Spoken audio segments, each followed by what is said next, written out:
Hello Bittu राजा। आपका doubt मिला मुझे और ये जो डाउट है बहुत ही प्यारा सा डाउट है। ये डाउट फोटो इलेक्ट्रिक इफेक्ट से अराइज हुआ है और काफी आगे तक गया है। आपकी जो सोच है वो बहुत अच्छी है। ये इस क्वेश्चन को पढ़ने पे मैं आपको बताऊंगा और आपने जो पूछा है उससे आइडिया लगेगा। देखिए क्वेश्चन क्या है, आपने जो पूछा है, if a beam of electrons such in the energy E naught incident on a metal surface kept in the evacuated chamber, then which option is correct? है ना। इसके अंदर क्या हो रहा है कि एक इलेक्ट्रॉन है, एक इलेक्ट्रॉन की बीम आ रही है और वो इलेक्ट्रॉन की बीम आके किसी मेटल सरफेस पर आके स्ट्राइक कर रही है। और स्ट्राइक करने से क्या हो रहा है, इसमें से क्या फिनोमिना होगा, हमसे ये पूछा जा रहा है। पहला ऑप्शन है कि number no electrons will be emitted as only photons can emit electrons. कि पहली बात ये पूछा जा रहा है कि इसमें से कोई इलेक्ट्रॉन इमिट नहीं हो रहा क्योंकि सिर्फ फोटॉन्स ही इलेक्ट्रॉन्स को इमिट कर सकते हैं। तो ये बात बिल्कुल गलत है, बिल्कुल गलत। क्यों गलत है वो मैं इसलिए बता देता हूँ, क्योंकि ये अपने आप में एक फिनोमिना होता है जिसको हम लोग सेकेंडरी इमिशन कहते हैं।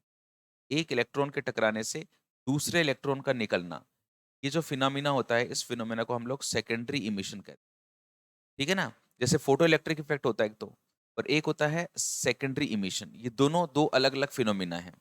जैसे फोटो इलेक्ट्रिक इफेक्ट में तो क्या होता था कि जब किसी मेटल के ऊपर हम लोग फोटोन डालते थे तो फोटोन आता था, अपनी एनर्जी पूरी तरह से इस मेटल को समर्पित कर देता था और फिर बची हुई एनर्जी से, जो वर्क फंक्शन के अलावा जो बची हुई एनर्जी थी, वो इलेक्ट्रॉन की काइनेटिक एनर्जी की फॉर्म में बाहर निकलती थी।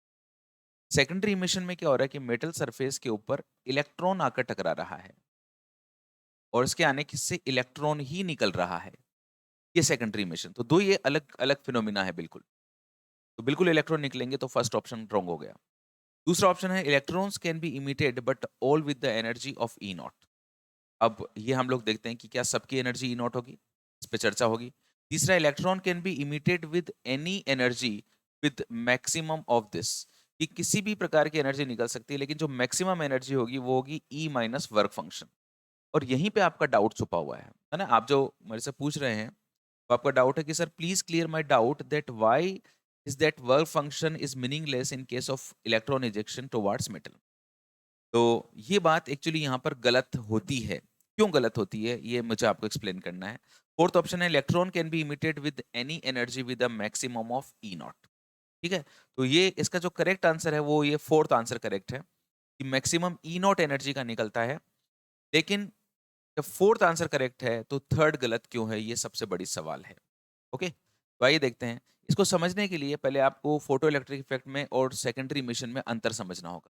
एक्चुअली सेकेंडरी इमिशन क्या होता है? Secondary electron emission is the phenomena in which the primary electron strikes the free electrons in the metal. जो इलेक्ट्रॉन आके स्ट्राइक करता है ना, जैसे ये कोई इलेक्ट्रॉन का सोर्स है, यहाँ से जो इलेक्ट्रॉन आके स्ट्राइक कर रहे हैं इस मेटल की सरफेस पर, दिस इज अ मेटल, तो ये प्राइमरी इलेक्ट्रॉन्स हैं। फिर जो यहाँ से टकरा के जो निकले वो secondary electrons, these are called secondary electrons. And the electron emitted by the process is called the secondary electrons and this process is called secondary emission. तो एक बिल्कुल अलग फिनोमिना है। अच्छा, ये फिनोमेना और भी कई तरीके से अलग है बच्चों। ये ऐसे अलग है, जब फोटो इलेक्ट्रिक इफेक्ट होता था वहां पर एक कंडीशन होती थी कि एक फोटोन एक ही इलेक्ट्रॉन के साथ में इंटरेक्ट कर सकता है। One photon can interact with only one electron. लेकिन ये फिनोमिना सेकेंडरी इमिशन का जो फिनोमिना होता है ये उससे अलग होता है। One electron can eject more than one electron. ये एक से ज्यादा इलेक्ट्रॉन निकाल सकता है। 10 इलेक्ट्रॉन, 20 इलेक्ट्रॉन, 15 इलेक्ट्रॉन, मतलब एक अकेला इलेक्ट्रॉन बहुत सारे इलेक्ट्रॉन्स निकाल सकता है। ये उस मेटल की नेचर पे डिपेंड करता है कि मेटल किस चीज का बना हुआ है, और इस बात पे डिपेंड करता है कि प्राइमरी इलेक्ट्रॉन जो उसके ऊपर आया है वो कितनी स्पीड के ऊपर आया है। एक स्टेटमेंट में आपको बताना चाहूंगा। ये स्टेटमेंट है कि the difference you are looking for is in the particle energy, the photon energy. अगर अपन फोटोन एनर्जी की बात करते हैं, for visible light is about 3 electron volt, just enough to kick one electron from photocathode. अगर 3 electron volt का आपने एक विजिबल फोटोन लिया है, फोटोन, तो ये एक इलेक्ट्रॉन निकाल सकता है, ये कंडीशन है। लेकिन जो आपके ये इलेक्ट्रॉन इमिशन की बात जो होती है, सेकेंडरी इमिशन, इसके अंदर क्या होता है, इन द फोटो मल्टीप्लायर, इनसे क्या होता है, फोटो मल्टीप्लायर्स बनते हैं। This electron is accelerated toward the diodes with high voltage.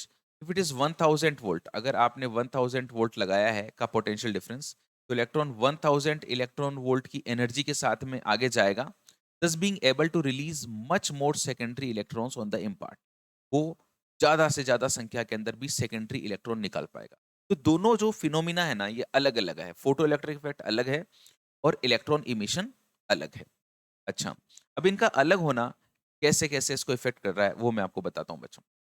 देखो, ये जो सेकेंडरी इमिशन है इसके बारे में थोड़ा सा और समझना आपको जरूरी है कि प्राइमरी इलेक्ट्रॉन्स बहुत हाई काइनेटिक एनर्जी के साथ में आते हैं और ये मेटल के फ्री इलेक्ट्रॉन के साथ में स्ट्राइक करते हैं। जैसे ये प्राइमरी इलेक्ट्रॉन है और ये मेटल का कोई फ्री इलेक्ट्रॉन है जो अंदर घूम रहा है। ये इलेक्ट्रॉन आएगा, इस मेटल के अंदर एंटर कर जाएगा, इसके साथ में इंटरेक्ट करेगा। जब इसके साथ में इंटरेक्ट करेगा तो क्या होगा, जितनी भी इसके पास में एनर्जी है, मान लीजिए 1000 इलेक्ट्रॉन वोल्ट इसके पास में एनर्जी है, तो ये अपनी एनर्जी जब टकराएगा तो धीरे धीरे खुद की एनर्जी को कम करेगा। इसकी जो एनर्जी है वो डिक्रीज होगी और ये अपनी एनर्जी इस फ्री इलेक्ट्रॉन को देगा, इसको ट्रांसफर करेगा। और ट्रांसफर करेगा तो ये जो फ्री इलेक्ट्रॉन है इस एनर्जी को गेन करके मेटल की सरफेस के बाहर आएगा। मेटल की सरफेस के बाहर आना इसके लिए इतना कठिन बहुत इतना आसान नहीं होगा, क्योंकि ये क्या होता है कि किसी न किसी न्यूक्लियर अट्रैक्शन के कारण अंदर बंधा हुआ है। तो इसकी कुछ एनर्जी बाहर आने में कंज्यूम हो जाती है, बिल्कुल वैसे ही जैसे फोटो इलेक्ट्रिक इफेक्ट के अंदर वर्क फंक्शन में कंज्यूम होती थी। बस यहाँ पे जो बाहर आता है तो उस एनर्जी को वर्क फंक्शन नहीं करके हम लोग बेरियर एनर्जी कह देते हैं, उसका नाम बदल दिया जाता है। ठीक है ना? लेकिन मैथमेटिकल रिलेशन भी इसका चेंज हो जाता है और इसका कोई स्पेसिफाइड मैथमेटिकल रिलेशन नहीं है। जैसे वहां पे तो आइंस्टाइन को नोबेल प्राइज मिला था इस बात के लिए कि उसने फोटो इलेक्ट्रिक के लिए हमको इक्वेशन दी थी कि बाहर निकलने वाले इलेक्ट्रॉन की maximum kinetic energy incident photon की एनर्जी माइनस वर्क फंक्शन होता है ना? लेकिन वो सिर्फ और सिर्फ कहाँ पे एप्लीकेबल है, फोटोन के लिए, क्योंकि फोटोन अपनी एनर्जी का 100% पार्ट मेटल को दे देता था। अब यहाँ पे ये इलेक्ट्रॉन 100% पार्ट नहीं देता। एक बहुत बड़ा डिफरेंस ये है कि फोटो इलेक्ट्रिक इफेक्ट में जो फोटोन आता था वो अपनी 100% एनर्जी, 100% ऊर्जा जो है इस मेटल सरफेस को दे देता था। लेकिन ये इलेक्ट्रॉन के लिए कोई जरूरी नहीं है कि 100% दे दे, हो सकता है दे दे, हो सकता है नहीं दे। तो ये डिफरेंसेस चल रहे हैं दोनों के अंदर। ठीक है, तो ये चीज मैं आपको बता रहा हूँ कि इसके अंदर the velocity of the primary electrons will lowered, ये एनर्जी कम हो जाती है and their energy will start to diminish.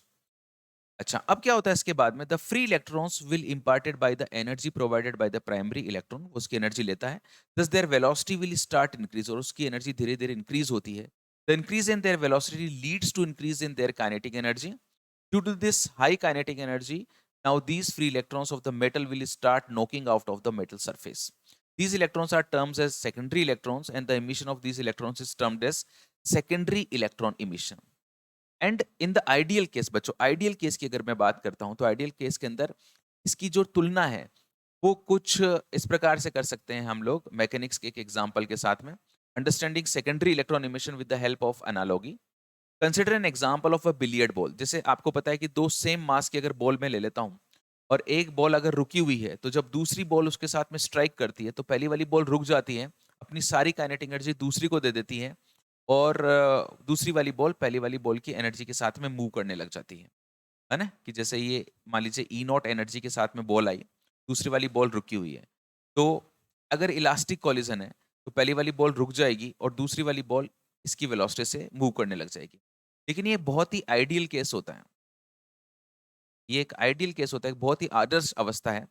तो सेम ऐसी ही आदर्श अवस्था जो है अपनी सेकेंडरी इमिशन के अंदर क्रिएट होती है कि बाहर से आने वाला जो प्राइमरी इलेक्ट्रॉन है, जब उस मेटल के सेकेंडरी इलेक्ट्रॉन के साथ में टकराता है, और हम ऐसा मान लें सेकेंडरी इलेक्ट्रॉन उस मेटल की सरफेस के बहुत ज्यादा नजदीक है और ये अपनी एनर्जी सारी एनर्जी इसको दे दे, तो बाहर निकलने वाले इलेक्ट्रॉन की एनर्जी ई नॉट हो सकती है।